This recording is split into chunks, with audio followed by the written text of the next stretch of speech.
Friend, आज हम देखेंगे कि पंच क्या होता है और पंच कौन सा टूल्स होता है जो आईटीआई में अधिकतर ऑब्जेक्टिव क्वेश्चंस में पूछा जाता है। तो पंच एक प्रकार का औजार है जो किसी भी जॉब पर पंचिंग के लिए उपयोग किया जाता है। पंच एक कठोर धातु की छड़ होती है जिसके एक सिरे पर टिप होती है और दूसरे सिरे पर फिलेट होता है।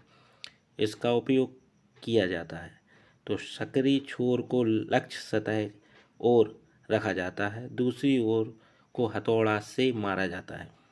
स्थायी रूप से चिन्ह के लिए प्रयोग किए जाने वाला एक औजार है जिसका उपयोग हैमर के द्वारा ठोक कर किया जाता है तथा यह बहुत ज़्यादा आवश्यक होता है किसी भी प्रकार के ऐसे काम के लिए जिसमें जॉब को बार बार छूना पड़ता है और उसे एक स्थान से दूसरे स्थान घसीट कर ले जाना होता है। इसके लिए अतः इसका प्रयोग करके छोटे छोटे खाँचों बना दिए जाते हैं जो कि तभी मिट सकता है जब उसे मिटाया जाए, अन्यथा यह कभी भी नहीं मिटता। स्क्राइबर से खी खींची गई लाइन मिट जाती हैं या फिर मिट जाने पर का खतरा होता है क्योंकि ये अस्थायी होते हैं और उतने ज़्यादा दृढ़ता से जॉब पर नहीं टिक पाते। इस कारण जॉब में स्क्राइबर द्वारा खींची गई लाइन को स्थायी बनाने के लिए पंच का उपयोग किया जाता है तथा पंच की सहायता से स्क्राइबर के द्वारा खींची गई लाइन में से 2.5 mm की दूरी पर बिंदुओं के माध्यम से चिन्ह किया जाता है और इस क्रिया को पंचिंग कहते हैं।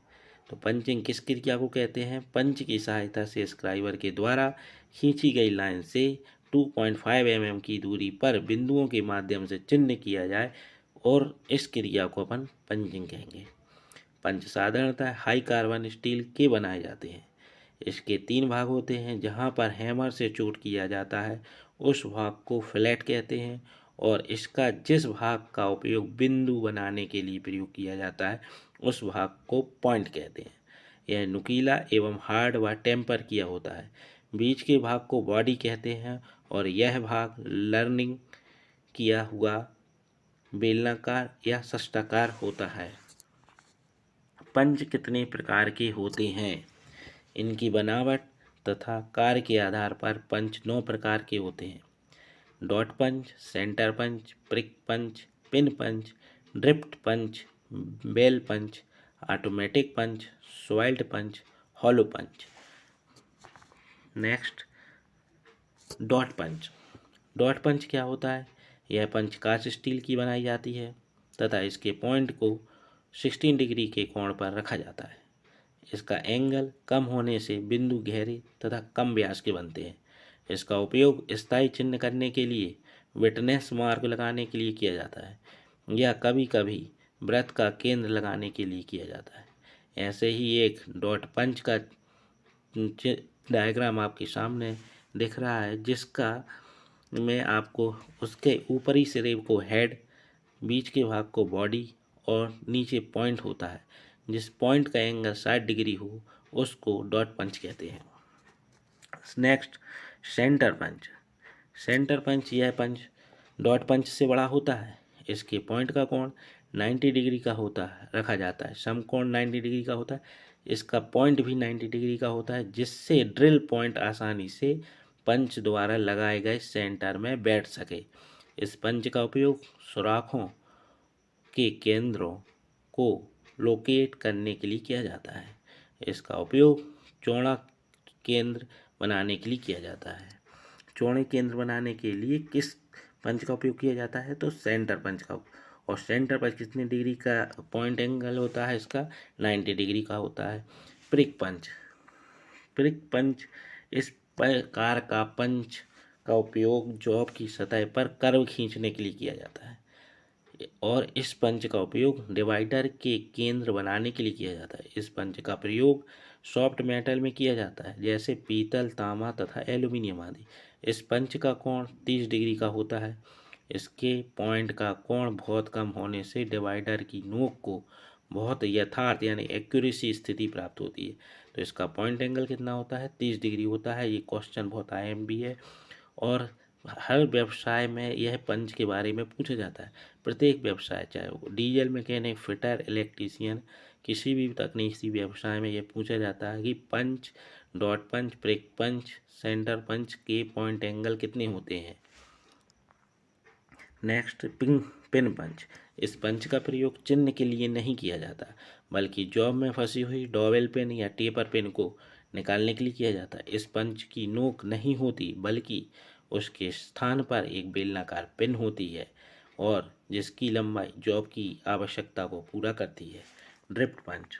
ड्रिफ्ट पंच इस प्रकार के पंच का प्रयोग मुख्य रूप से फिनिशिंग के लिए किया जाता है।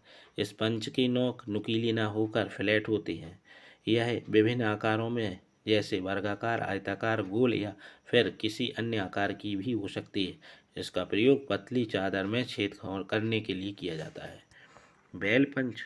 यह एक पास का बाहरी आवरण एक घंटी के समान होता है। इसके ठीक बीच में एक पंच लगा होता है और इस पंच का प्रयोग किसी बेलनाकार वस्तु में पंच करने के लिए किया जाता है। इस प्रकार के पंच स्प्रिंग के द्वारा ऊपर उठे होते हैं। जब भी किसी बेलनाकार वस्तु का केंद्र ज्ञात करना होता है, पंच को उस वस्तु के ऊपर लंबवत दिखाते हैं और फिर उसे ऊपर से मारते हैं। इस प्रकार के चोट करने पर या उसके मध्य में एक पंच का निशान बन जाता है और इस प्रकार मार्किंग हो जाती है। ऑटोमेटिक पंच।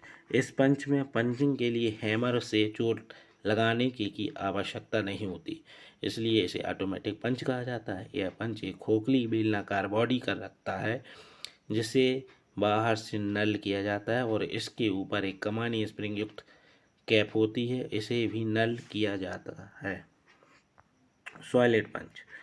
इस पंच का उपयोग किसी सीट या गर्म लोहे के पीस में आर पार छेद करने के लिए किया जाता है। इसके द्वारा आप एक ही साइज के छेद नहीं कर सकते, ये असंभव है। इसका प्रयोग सीट मेटल शॉप या ब्लैक स्मिथी में किया जाता है।